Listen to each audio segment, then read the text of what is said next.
There comes a moment in life, often quietly, often unexpectedly, when wealth stops being about us. It is no longer about how much we earn, how comfortable we feel, or how secure our future looks. It becomes about what remains when we are no longer in the room. This is the moment when money transforms from a personal tool into a generational responsibility. And every serious wealth book, whether it speaks openly about legacy or not, eventually leads the reader to this realization. Building wealth is easy compared to building a legacy that lasts. Most people misunderstand what a financial legacy truly is. They imagine inheritance, trusts, numbers passed from one generation to the next. But the books tell a deeper story. Money without wisdom is temporary. Wealth without values is fragile. And assets without understanding often become burdens rather than blessings. The real legacy is not what you leave behind, it is what you leave inside the people who inherit it. The mindset, the habits, the relationship with money itself. Consider the family studied in The Millionaire Next Door. Many of the most successful generational wealth builders were not focused on creating heirs who lived comfortably. They were focused on creating heirs who lived competently. They resisted the temptation to rescue their children from discomfort, understanding that struggle, when guided, is a teacher. They taught restraint before abundance, effort before entitlement, responsibility before reward. Their legacy was not luxury, it was capability. One of the most powerful lessons repeated across wealth literature is that the first generation builds, the second maintains, and the third often destroys unless intention intervenes. This pattern is not caused by bad luck. It is caused by silence. Families avoid talking about money, values, mistakes, and expectations. They leave behind assets, but no instruction manual. Wealth books repeatedly warn that secrecy breeds confusion, and confusion breeds misuse. The families who preserve wealth across generations are not those with the most money, but those with the clearest conversations. Legacy-focused wealth builders understand that money amplifies character. If discipline exists, wealth strengthens it. If confusion exists, wealth magnifies it. This is why books on long-term wealth stress education as much as accumulation. Teaching children how money works slowly, age-appropriately, honestly, is not a financial act. It is a moral one. It prepares them not just to receive wealth, but to steward it. Another recurring theme is patience across generations. Legacy builders think in timelines longer than their own lives. They are willing to delay visible success so that future stability is stronger. This mindset appears again and again in books that discuss compounding not just of money, but of behavior. Values compound, habits compound, decisions made today echo far beyond the present moment. The question legacy builders ask is not what benefits me now, but what sustains those who come after me. Yet perhaps the most difficult lesson wealth books teach about legacy is restraint. Just because you can give does not mean you should give freely or without structure. Inheritance without preparation can quietly destroy ambition, resilience, and purpose. Many wealth builders choose to give gradually, conditionally, or educationally, not as punishment, but as guidance. They want their children to experience ownership, effort, and decision-making before experiencing abundance. This is not coldness, it is foresight. Then there is the lesson of example. Children learn far more from what they observe than what they are told. Wealth books consistently show that values are transmitted through behavior, not lectures. A parent who budgets calmly teaches more than a parent who gives advice but lives chaotically. A parent who invests patiently teaches more than a parent who speaks about the future but panics at every downturn. Legacy is built every day, in small, visible actions that quietly communicate what money is for. And beneath all of this lies a profound truth. Wealth is not meant to protect future generations from life.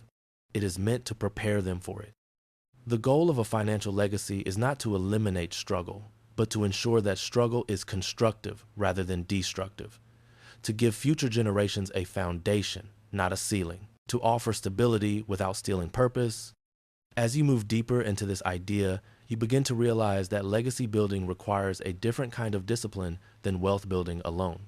It requires humility, the willingness to accept that future generations will not think exactly as you do. It requires trust, the courage to let go of control while still offering guidance. And it requires clarity, the courage to define what your wealth stands for before someone else defines it for you. Imagine someone late in life reviewing not just their balance sheet, but their influence. They see moments when they modeled patience and moments when they modeled fear, moments when they taught responsibility and moments when they avoided difficult conversations. They realize that legacy is already in motion, shaped not by final documents, but by decades of behavior. And that realization is both sobering and empowering because it means legacy is not built at death, it is built daily. The wealth books do not romanticize this process. They acknowledge that building a generational legacy is messy, emotional, and deeply human. Families disagree, values evolve, mistakes happen, but they also remind us that intention changes outcomes. When wealth is paired with purpose, communication, and education, it becomes a stabilizing force rather than a corrupting one. And as this understanding settles in, a deeper question emerges not about how much wealth will be passed on, but about what kind of people will receive it, how they will understand it, and whether it will strengthen or weaken their lives. Because the ultimate measure of a legacy is not how long the money lasts, but how long the values endure. And it is at this point when the focus shifts from accumulation to transmission that the story truly deepens, inviting us to explore how the most enduring families design systems, principles, and narratives that allow wealth to survive not just markets, but time itself. And this is where the next part of our journey begins. As we step into the strategies that transform money from a personal achievement into a multi-generational force for stability, growth, and meaning, moving forward together into the deeper architecture of legacy like a bridge extending beyond your own lifetime, built plank by plank with intention rather than assumption. And this is where the idea of wealth becomes something far more demanding and far more meaningful than personal success. Because once you commit to building a legacy, you accept a truth that many never face. Money left without guidance is not generosity, it is abdication. The most enduring families described in wealth books understand that legacy is not a single event, but a system. They do not rely on a will alone. They rely on principles that are lived, explained, and reinforced long before any transfer of assets occurs. They talk openly about money, not to boast, not to control, but to educate. They explain why decisions were made, why certain limits exist, why patience matters more than speed. In doing so, they turn wealth into a shared language rather than a silent mystery. One of the clearest lessons from generational wealth studies is that children who inherit money without context inherit confusion. They may receive assets, but they do not receive judgment. They may receive opportunity, but not responsibility. This is why legacy builders focus relentlessly on process over outcome. They involve the next generation early, not in control, but in observation. Children see budgets discussed calmly. They see investing framed as long-term stewardship rather than short-term gain. They see giving treated as a responsibility, not a performance. Over time, these observations shape instincts that no document can replace. Another powerful theme across wealth literature is the idea of earned confidence. Future generations must learn that money is not proof of worth, nor is it protection from consequence. Families that preserve wealth allow younger members to fail safely, to make small mistakes while the stakes are low, to experience effort before entitlement.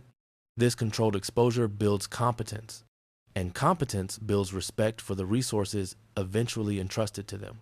Legacy is strengthened not by shielding heirs from reality, but by preparing them to meet it. As years pass, legacy-focused individuals also learn to formalize values. They write mission statements for their wealth, not as legal instruments, but as moral ones. These statements clarify what the money is meant to support: education, independence, entrepreneurship, service, stability. When values are written and discussed, wealth gains direction. It becomes harder for future generations to misuse money when its purpose has been clearly articulated and consistently modeled. But perhaps the most difficult lesson in building a legacy is letting go.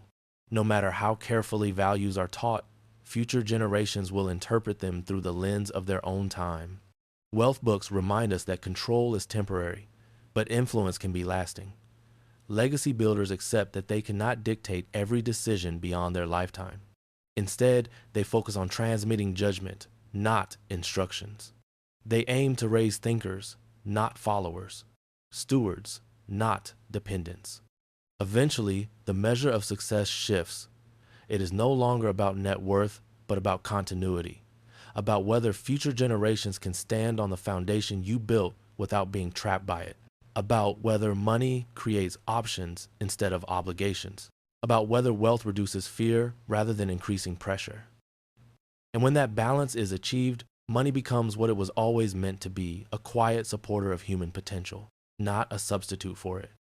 So when you step back and consider what it truly means to build a legacy of wealth, the answer is both simpler and heavier than expected. It is not about leaving more, it is about leaving better habits, better conversations, better understanding, better people. Because in the end, markets will rise and fall, assets will change form, currencies may even change names, but character endures. And that is the final lesson the wealth books leave us with. The most valuable inheritance is not money itself, but the ability to handle money without losing oneself. When future generations inherit that ability, the wealth may take care of itself. And if you can pass that on quietly, patiently, intentionally, then you have built something far more powerful than riches. You have built a legacy that lives. If this reflection resonated with you, take a moment to consider what values your own financial choices are teaching, whether intentionally or not. Share what kind of legacy you hope to leave, because clarity is the first step toward transmission. And if you want to continue exploring financial wisdom through stories that focus not just on wealth, but on meaning across generations, stay connected, subscribe, follow, and return. Because the longest lasting wealth is not measured in years or dollars, but in the strength, stability, and wisdom of the lives it quietly supports long after we are gone.